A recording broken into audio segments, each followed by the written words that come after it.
사실 사무엘상 25장은요 끊어서 읽으면 안 되고 통으로 처음부터 끝까지 다 봐야 됩니다. 그런데 너무 좀 길기 때문에 한 이번 주하고 다음 주까지 두 번에 걸쳐서 말씀을 전해야 될 것 같습니다.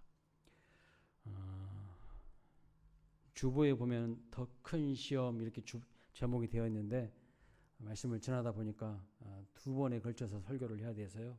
좀 제목을 좀 바꿨습니다. 무엇을 남길 것인가 라는 제목으로 다음 주에는 더 큰 시험에 대해서 살펴보도록 하겠습니다. 오늘은 본문 1절 말씀을 보면 이스라엘의 영적 지도자인 사무엘이 죽었어요. 사무엘의 죽음을 보도하고 있습니다. 사무엘의 죽음에 온 이스라엘 백성들이 모여서 슬피 울면서 애곡하고 있는 것을 보도하고 있습니다. 다윗의 도피 생활 가운데에 사울의 죽음을 지금 보도하는 있는 것이죠. 그러니까 사울의 죽음은 여러분 단순히 그냥 한 사람의 죽음이 아니라 이제 한 시대의 마지막을 알리는 겁니다. 한 시대가 끝난 것을 의미합니다. 이제 사사 시대가 끝난 거예요. 사무엘이요 마지막 사사였어요. 마지막 사사. 사무엘의 죽음으로 말미암아서 이제 마지막 사사 시대가 종결된 겁니다.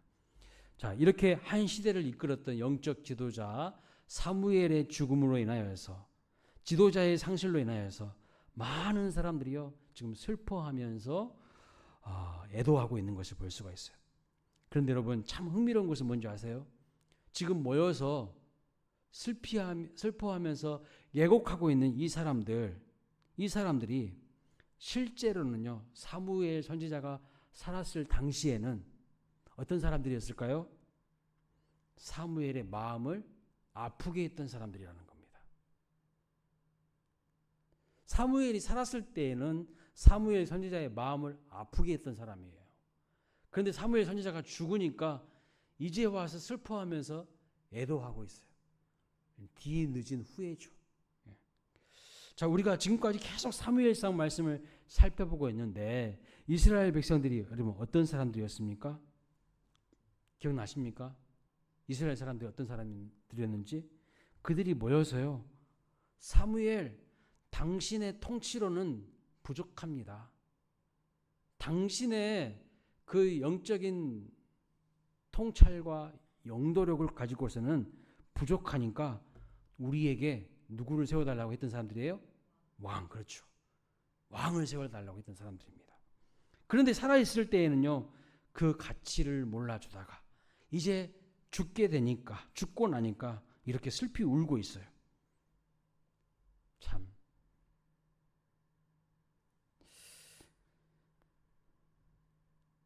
사울도 마찬가지입니다. 사울왕도 마찬가지요. 사무엘이요, 아주 가까운 근처에서 살고 있는데 사울이 있던 그 기브아와 사무엘이 머물고 있었던 그 라마나옅은 상당히 가까운 거리거든요.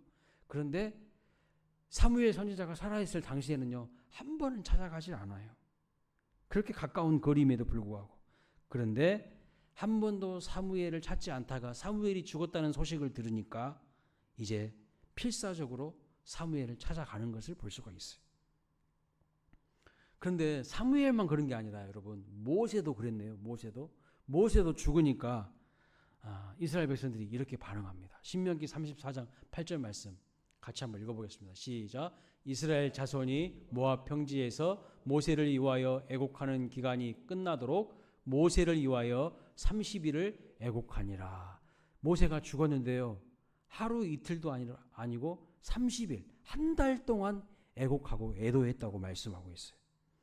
그런데 여러분 모세가 살아있을 동안에 이스라엘 백성들은 어떻게 했습니까? 틈만 나면 모세한테 들이받았어요. 틈만 나면 모세를 못 잡아먹어서 안달이었죠. 대항하고 괴롭히고 반역하고 무려 10번이나 반역했어요. 무려 10번이나. 근데 여러분 그 모세에 대한 반역은 곧 누구에 대한 반역일까요? 하나님에 대한, 맞습니다. 하나님에 대한 반역이에요. 뭐 모세가요 자기 생각 이야기한 게 아니라 하나님의 뜻을 이야기하고 하나님이 모세를 통하여서 이스라엘 백성들이 나아가야 할 방향들을 가르쳐 주셨는데 그때마다 이스라엘 백성들은 틈만 나면 불평이고 원망이었던 사람들이었어요. 살아있을 때는요 계속해서 불평하더니 이제 죽으니까 애곡하는 모습이 뭔가 이상하지 않습니까? 이상해요. 앞뒤가 안 맞아요. 살아있을 때는 그렇게 괴롭히더니 죽으니까 이제 울고 있어요. 여러분 우리는요 여기서 소중한 교훈을 발견하게 됩니다. 무슨 교훈을 발견하게 됩니까? 소중한 이들이 내 옆에 있을 때 귀한 줄로 여길 줄 알아야 된다는 것이죠. 항상 뒤늦은 후회를 하지 않아야 된다는 겁니다. 있을 때 잘해야 된다는 거예요. 그런데 떠난 다음에 후회하고요. 살아있을 때는 잘 섬기지는 못해요. 오늘 본문을 보면요. 사무엘의 죽음의 이야기로 25장이 시작합니다. 그런데 계속 본문을 쭉 읽어가다 보면은 사실은 25장 마지막까지 봐야 된다고 말씀했잖아요. 쭉 읽어가다 보면요. 37절, 38절 이 부분에서 또 한 명의 죽음에 대한 이야기가 나옵니다. 누구냐면 나발이라는 사람의 죽음에 대해서 말씀하고 있어요. 그러니까 오늘 22장, 25장은 길게 이어지고 있지만 사실은 두 사람의 죽음에 대해서 비교하고 대조해서 말씀하고 있는 거예요. 사무엘과 나발이 죽었습니다.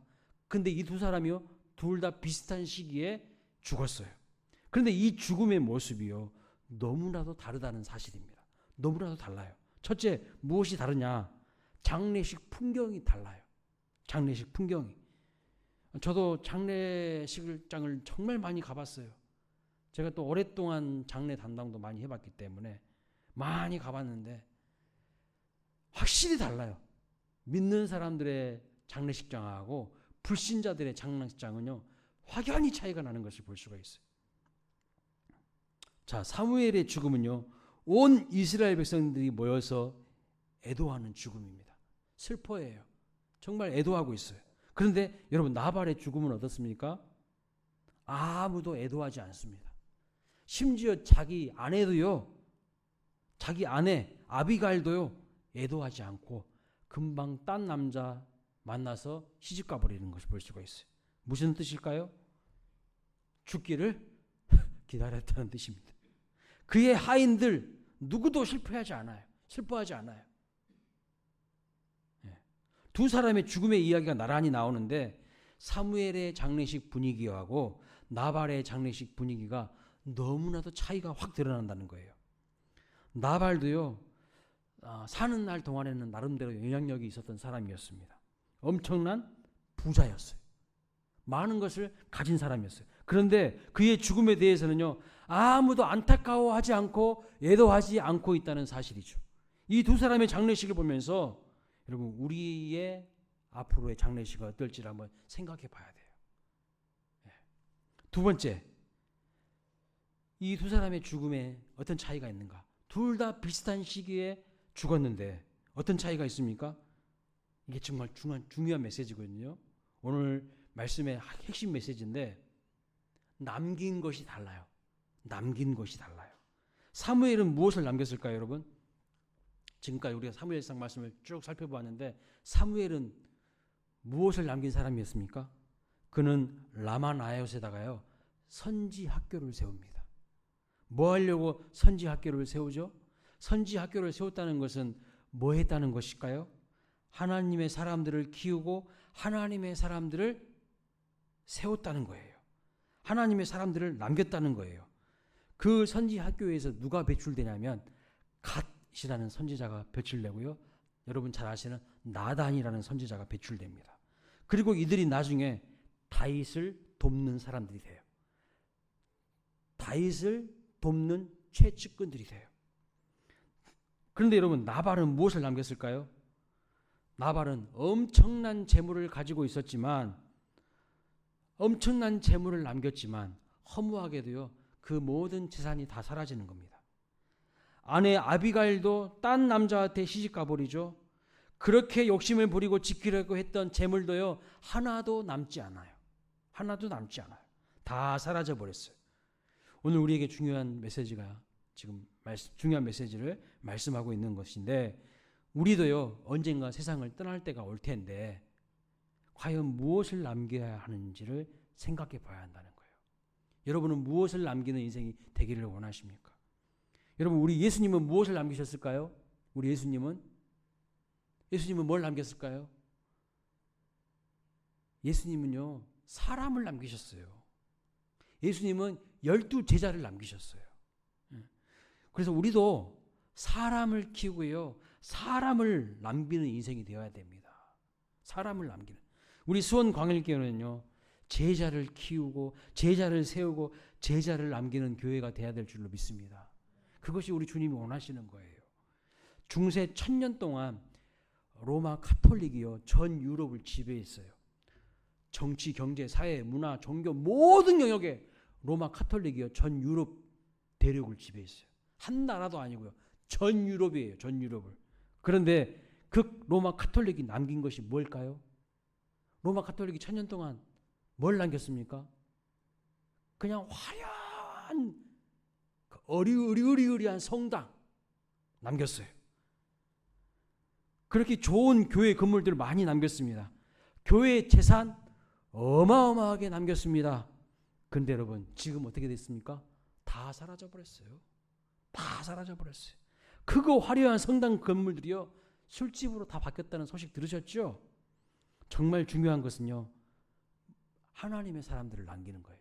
하나님의 사람들을 남기지 않으니까요 그 큰 으리으리한 성당 건물들, 그렇게 많았던 재산, 부 다 날아가 버리는 거예요. 사라지는 거예요. 뭐 안 남겼기 때문에? 사람 안 남겼기 때문이에요. 여러분, 제가 이 말씀을 준비하면서 과연 우리는 무엇을 남겨야 될까 생각해 봤어요. 여러분, 여기 이 자리에 앉아 계신 분들 보니까 우리 청년들 이쪽에 조금 앉아 계신 분들 빼고는 여기서 1분단, 2분단, 3분단에 앉아 계신 분들은 30년, 40년 뒤에 과연 이 자리에 앉아 계실까? 제가 한번 생각해 봤어요. 아니요. 대부분 안 앉아 계실 것 같아. 다 천국에 계실 것 같아. 별로 안 계실 것 같아요. 그러면 여러분, 우리 광일교회가 계속해서 우리 예수님 오실 때까지 교회의 사명을 잘 감당하기 위해서 뭐 해야 될까요? 사람 남겨야 된다는 거예요. 사람 키워야 된다는 거예요. 사람한테 투자하고요. 사람을 키우려고 노력해야 된다는 거예요. 그래야 이 교회가 비전이 있고요. 소망이 있고 하나님 앞에 쓰임받는 교회가 될 줄로 믿습니다. 사람 키워야 돼요. 사람. 사무엘에게서 우리가 배워야 될 것이 무엇이냐면, 살아있을 때도 사무엘은요 사람을 키우는 사람이었어요. 선지 학교를 만들어 가지고 거기서 수많은 선지 성대들을 키워요. 하나님 말씀을 가르쳐요. 그리고 사무엘은요 백성들을 미스바 광장으로 다 모이게 하여서 미스바 영적 대각성을 일으키게 하는 장본인이 아니었습니까? 그런데 죽는 순간에도 이 이스라엘을요 다시 영적으로 뒤흔들어 깨우는 사람이 바로 누구냐면 사무엘이에요. 죽는 순간까지도 한 영혼이라도 하나님께로 돌아오게 하기 위해서 죽는 순간까지라도요 이렇게 외치고 선포하고 있는 것을 볼 수 있어요.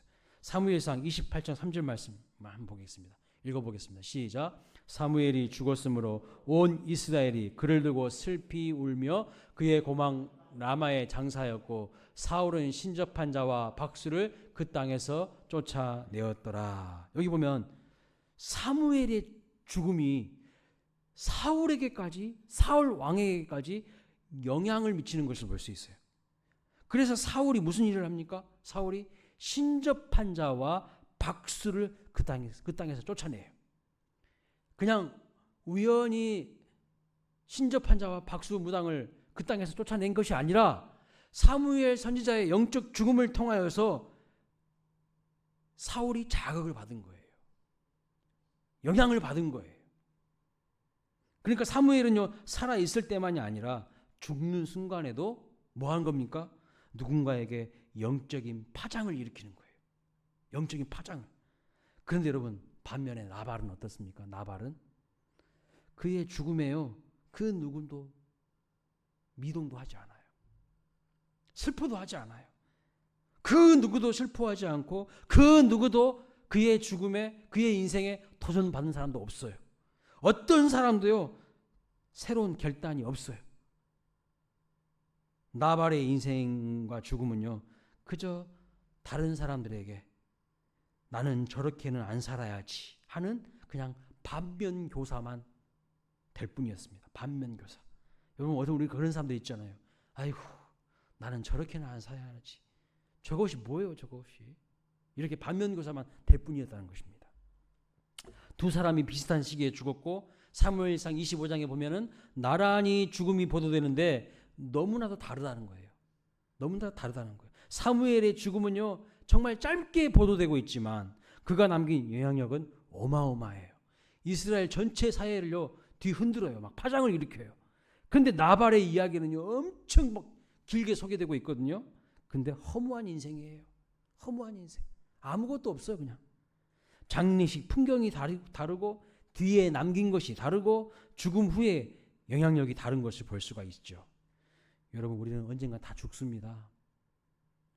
이 자리에 30년, 40년 뒤에 앉아서 계실 분들 그렇게 많지 않아요. 어차피 다 죽습니다. 그러나 인생은 어떻게 살아야 할까요? 무엇을 정말 남겨야 될까요? 우리가 하나님의 사람들을 남기고 천국에 가야 될 것 아니겠습니까? 누군가에게 나의 죽음도 메시지가 돼야 되지 않겠습니까? 영적 강성의 계기가 돼야 되지 않겠습니까? 그런데 여러분, 과연 무엇이 이런 차이를 만들어냈을까요? 무엇이 나발과 사무엘의 차이를 만들어냈을까요?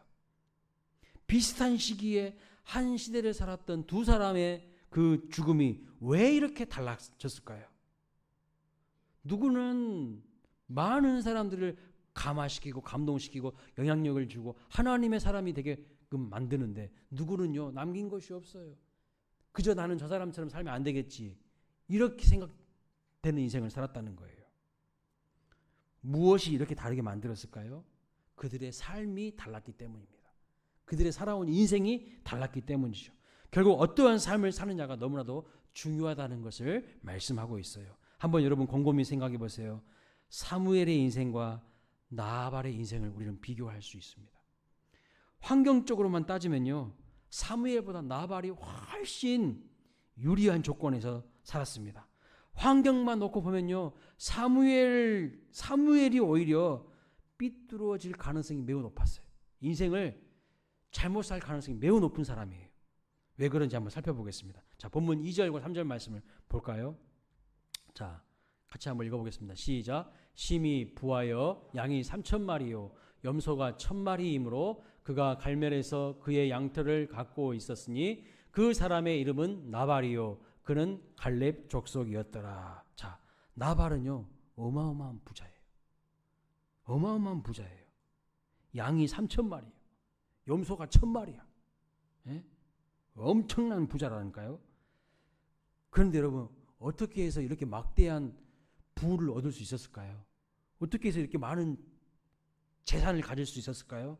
그 이유를 3절 후반부에 보면 이렇게 말합니다. 갈렙 족속이었다고. 이게 힌트예요. 갈렙 족속. 예상하지 못한 이름 하나가 툭 튀어나오는데 그 사람의 이름이 누구냐면 갈렙입니다. 여러분, 갈렙이 누구죠? 갈렙이 누굽니까? 헤브론 산지, 이 산지를 내게 주소서 담대하게 외쳤던 사람이 갈렙 아닙니까? 그런데 그의 후손이 누구냐면 오늘 놀랍게도 나발이라고 말씀하고 있어요. 자, 그러면 이제 그림이 그려지시죠? 왜 나발이 그렇게 많은 재산을 소유하게 됐을까? 헤브론 산지를 갈렙이 얻게 되고요, 갈렙의 후손인 나발이 그 헤브론 산지에서 나오는 많은 재산과 부를요 이어받게 된 것입니다. 한마디로 나발은요 집안이 좋아요. 금수저 집안에서 태어난 거야. 태어나 보니 금수저야, 금수저. 그리고 신앙도 좋은 믿음의 명문 가문입니다. 여러분, 갈렙이 얼마나 좋은 사람이냐면요, 민수기 말씀 보면 10명의 정탐꾼들은 다 믿음 없는 보고만 해요. 그런데 갈렙은요 마음이 달라서 믿음의 보고를 했다고 평가하고 있어요. 마음이 다른 사람이야. 그래서 그 좋은 땅을 차지하게 된다고 말씀하고 있습니다. 그러니까 신앙으로도 명문 가문이고요, 부와 재산도 물려받은 금수저 가문이에요. 그런데 여러분 사무엘은 어떻습니까? 반면에 너무나도 환경적으로 나발과 비교가 안 됩니다. 태어나 보니까요. 아버지가 부인이 둘이야. 다시 말하면 어머니가 둘이라고. 근데 이 자체도 마음이 지금 어려운데 친엄마인 한나가 자식이 없다고 기도하셨는데 너무 하나님 앞에 은혜를 받으셔가지고 소원을 하셨어. 자기하고 한마디 상의도 안 하고 어린 아이였던 사무엘을요 성전에다가 그냥 갖다 바치셨어요. 그러니까 성경을 보면 분명히 젖을 떼자마자 사무엘을 성전에 바쳤다고 말씀하고 있어요. 그러니까 어린 나이에 부모님의 사랑도 제대로 못 받았어요. 부모님의 케어도 잘 받지 못했습니다. 실제로 사무엘은요 부모님을 많이 만나지 못했어요.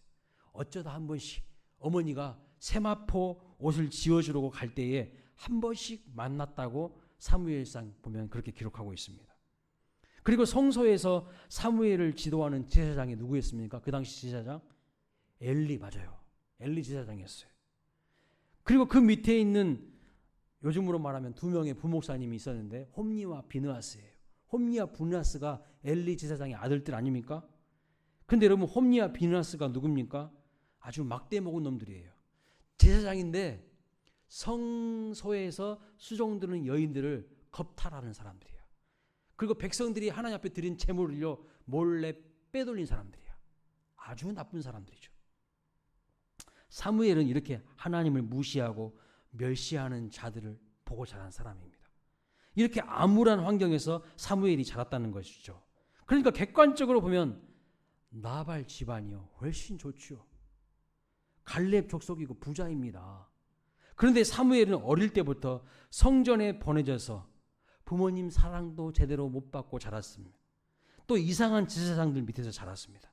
이렇게 객관적으로 보면 여러분 누가 더 삐뚤어질 가능성이 높을까요? 물어보면 많아 사무엘이죠. 객관적으로 보면요 사무엘이 엉망진창이 될 가능성이 매우 높아요. 사람은 환경에 영향을 받게 되어 있습니다. 그런데 놀라운 반전이 있어요. 놀라운 반전.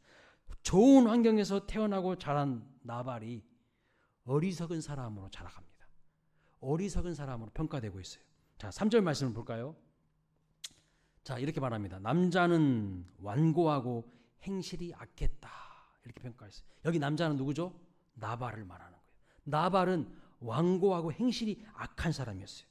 17절에도 나발에 대한 평가가 나오는데 종들이 주인인 나발을 묘사하는 내용이 나옵니다. 이렇게 말합니다. 주인은 불량한 사람이라 더불어 말할 수 없나이다 하는지라. 무슨 뜻일까요? 나발이 불량한 사람이고요. 더불어 말할 수 없는 사람.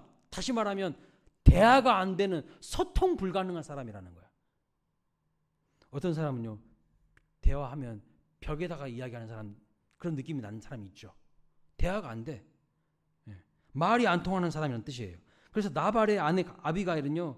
또 그의 남편을 뭐라고 이야기하냐면 25절 말씀, 본문 25절 말씀 이렇게 말합니다. 읽어보겠습니다. 시작. 내 주는 이 불량한 사람 나발을 개의치 마옵소서. 그의 이름이 그에게 적당하니 그의 이름이 나발이라. 그는 미련한 자니이다. 자, 이게 지금 무슨 상황에서 하는 이야기냐면 다윗에게 나발의 아내인 아비가일이 자기 남편에 대해서 이야기하는 내용이에요. 자기 남편에 대해서. 내 주는 이 불량한 사람 나발을 개의치 마옵소서. 여기 내 주는 누구냐면 다윗을 말하는 거예요. 다윗이요. 내 남편은 불량한 사람인데 개의치 마십시오. 그렇게 말하고 있는 거예요. 그러면서 뭐라고 말하냐면 자기 남편은 미련한 사람이라고 이렇게 이야기합니다. 평가가 안 좋아요. 아내가 남편에게 뭐라고 이야기를 합니까? 불량한 사람이래요. 그의 이름이 뜻이 뭐냐면 미련한 자라는 거예요. 나발의 이름 뜻이 미련한 자. 여러분 성경에서 미련하다는 것은 무슨 뜻일까요? 머리가 나쁘다는 뜻이 아닙니다. IQ가 낮다는 뜻이 아니에요. 성경에서 미련하다는 것은요. 하나님이 없다고 하는 사람을 가리켜서 미련하다고 이야기합니다. 성경에서 미련하다는 뜻은요. 하나님을 없다고 하는 것을 미련하다고 하는 거예요. 여호와를 경외하는 것이 지혜와 지식의 근본이오늘 미련한 자는요 지혜와 훈계를 멸시한다고 말씀하고 있어요. 그리고 시편 14편 1절에 보면 또 이렇게 말합니다. 어리석은 자는 그 마음에 이르기를 하나님이 없다 하는도다. 그래서 실제로 14편 1절에 이 어리석은 자를 히브리어 원어로 뭐라고 말하냐면요, 나발이라고 말하고 있어요. 그래요, 맞아요. 나발의 이름의 뜻이 미련한 자예요. 하나님이 없다 하는 자라는 뜻이에요. 믿음의 조상 갈렙의 후손 가운데에 돌연변이 같은 존재가 태어난 거예요. 괴물 같은 나발이 등장한 겁니다. 하나님을 모른다고 하는 불량하고 미련하면서 완고하고 행실이 악한 자가 나발입니다. 그래서 아내와도 소통이 안 돼요. 종들과도 소통이 안 돼요. 하나님과도 소통이 안 되는 불통 인생이 바로 나발이라고 말씀하고 있어요. 좋은 환경에서도요, 나발 같은 사람이 나오고, 최악의 환경에 있었지만 사무엘과 같은 영적 거인이 등장하게 되는 것을 볼 수가 있어요. 여러분, 요즘 이 시대에는 그런 말 하죠. 뭐 개천에서 용나냐고. 그런 시대는 이제 아니라고. 아니요. 하나님이 하시면요, 얼마든지 개천에서 용날 수 있어요. 자, 오늘날로 치면 사무엘이 누구의 영향을 받았습니까? 교회 담임 목사님이요, 엘리이고, 부목사님이 홈리와 비느하스인데, 그 밑에 여러분 좋은 성도가 나올 가능성이 있을까요? 희박합니다. 그럴 가능성이 희박해요. 근데 그 밑에서 사무엘이 나오는 거예요. 이게 이해가 되세요? 어떻게 이런 일이 가능할까요? 윗물이 맑아야 아랫물이 맑은 법이죠. 부모가 믿음으로 살아야 자식도 믿음으로 사는 거 아니겠습니까? 그런데 그렇지가 않아요. 그렇지가 않아. 일반적으로는 불가능한 일인데 성경은 이것이 가능하다고 말씀하고 있어요. 분명히 가능하다고 말씀합니다. 그 힌트를 사무엘상 2장 18절에서 이렇게 말씀합니다. 읽어볼까요? 시작. 사무엘은 어렸을 때에 세마포 에봇을 입고 여호와 앞에서 섬겼더라. 그렇습니다. 여러분, 사무엘은요, 엘리와 홈리와 비느하스와 같은 타락한 제사장 앞에서 자랐던 것이 아니라 여호와 앞에서 섬겼다고 말씀하고 있어요. 여호와 앞에서. 또 2장 21절에도 이렇게 말합니다. 아이 사무엘은 여호와 앞에서 자라니라. 여호와 하나님 앞에서 자라갔다는 거예요. 사무엘이 열악한 환경에서 삐뚤어지지 않았던 이유가 뭡니까? 엉망진창이었던 엉터리 콩가루 같은 엘리나 홈리와 비느하스 밑에 있었지만 그 영향을 받지 않고 바르게 자라갈 수 있었던 이유가 뭡니까? 하나님 앞에서 자라갔다는 거예요. 하나님 앞에서. 그러니까 사무엘이 바라보는 것은요, 홈리와 비느하스의 악한 행실을 바라본 것이 아니었어요. 그 사람들에게 물든 게 아니었어요. 그런 세상 속에서 살아가지만 구별되어 살아갔을 것을 볼 수가 있습니다. 오늘 우리도 마찬가지죠. 이 세상 보십시오, 여러분. 썩을 대로 썩었어요. 뉴스만 틀어봐도요, 썩을 대로 썩었는 걸 다 우리가 인정할 수밖에 없어. 근데 이 썩은 세상에서 우리가 오염되지 않고 물들지 않고 거룩하게 구별될 수 있는 이유가 뭡니까?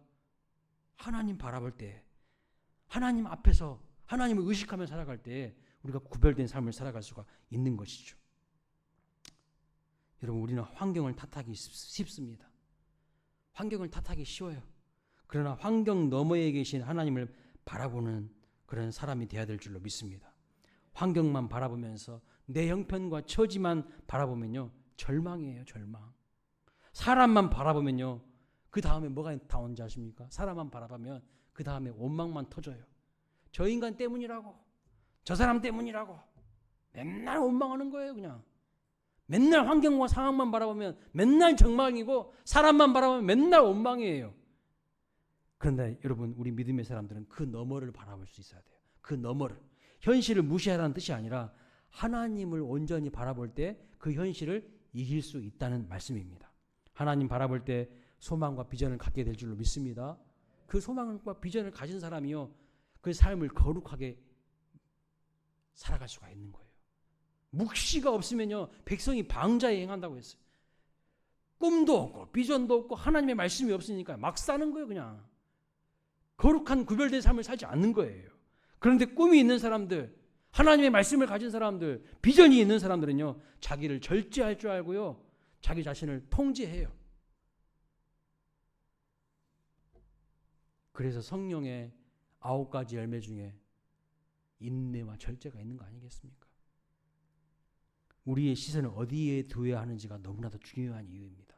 사무엘은 엘리 제사장, 홈리와 비느하스 이 사람들 밑에 있었지만요. 그 사람한테 영향을 안 받았어요.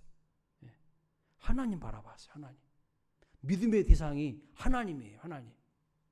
사랑하는 여러분, 사람 보지 마시고 환경 보지 말고 뭐 시대가 악해서 어쩔 수 없다 하지 마시고 내 친구들이 다 이렇게 사니까 나도 어쩔 수 없다고 말하지 마시고 사무엘처럼 여호와 하나님 앞에서 살아가시기를 주님의 이름으로 축원합니다. 자, 하나님 바라보는 훈련을 하다가 사무엘은요 하나님과 소통하는 사람이 되었어요. 그래서 사무엘은요 선지자요 제사장이요 동시에 마지막 사사로서 하나님 앞에 쓰임받고 많은 사람들을 하나님께로 인도하는 사람 되고요. 훌륭한 믿음의 인물들을 남기는 자로 쓰임받게 되는 것을 볼 수가 있는 것이죠. 최악의 환경에서도 얼마든지 사무엘 같은 존재가 나올 수 있다는 말씀입니다. 여러분 철학자 장폴 샤르트르라는 사람이 이런 말씀을 했어요. 프랑스 철학자인데요. 인생은 B와 D 사이의 C다 이렇게 말씀했어요.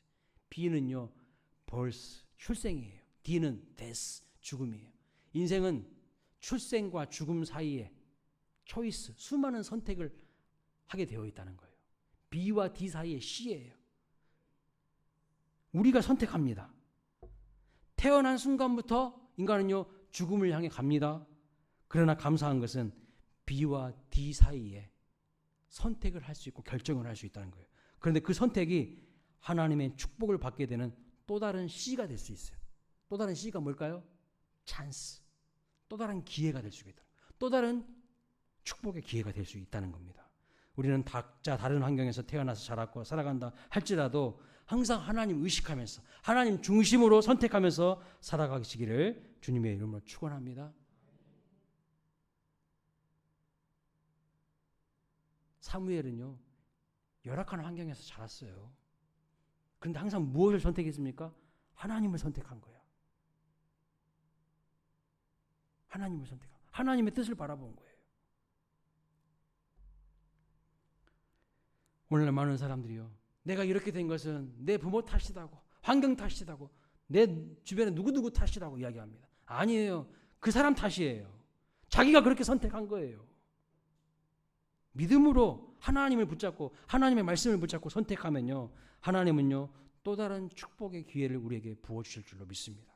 말씀을 마칩니다. 오늘 우리는 나발과 사무엘의 인생과 그 죽음을 보면서 어떻게 살아가야 할지를 교훈을 얻는 것입니다.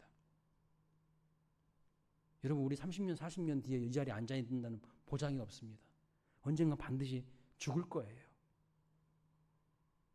축복하는 것은요 나발처럼 미련하고 어리석어서 하나님 없다 생각하면서 완고하고 불량하며 행실이 악한 자 되시지 않으시기를 주님의 이름으로 축복합니다. 비록 열악한 환경 속에 살아간다 할지라도 세상 속에 물들지 않고 하나님 바라보면서 매 순간 하나님 중심으로 선택하여서 수많은 하나님의 사람들을 남기는 복된 인생들, 하나님이 기억하시는 아름다운 인생들 되시기를 주님의 이름으로 축원합니다. 우리 광일교회가요 뭐 해야 된다고요? 사람 남기는 하나님의 사람 남기는 교회 돼야 됩니다. 어마어마하게 화려하게 좋게 지어진 건물도 많아요 지금 우리나라에. 그런데 여러분 전문가들이 다 뭐라고 하는지 아십니까? 저거 10년 뒤 20년 뒤에 어떻게 될지 모른다고 하는 거예요. 텅텅 빌 가능성이 높아요. 건물 와르르하게 지어놓고 수십억 들여놓고 지어놓고요 그거 10년만 지나면 어떻게 될지 모르는데 지금 애들도 안 낳고 있잖아요. 성도들 뭐 전도 됩니까? 그런데 투자할 것이 있다면 사람한테 투자해야 되는 거예요. 사람을 키워야 돼요. 사람한테 여러분 투자하고 그들을 하나님의 사람으로 세워야 될 줄로 믿습니다. 그런 우리 광일교회가 될 수 있기를 소망합니다.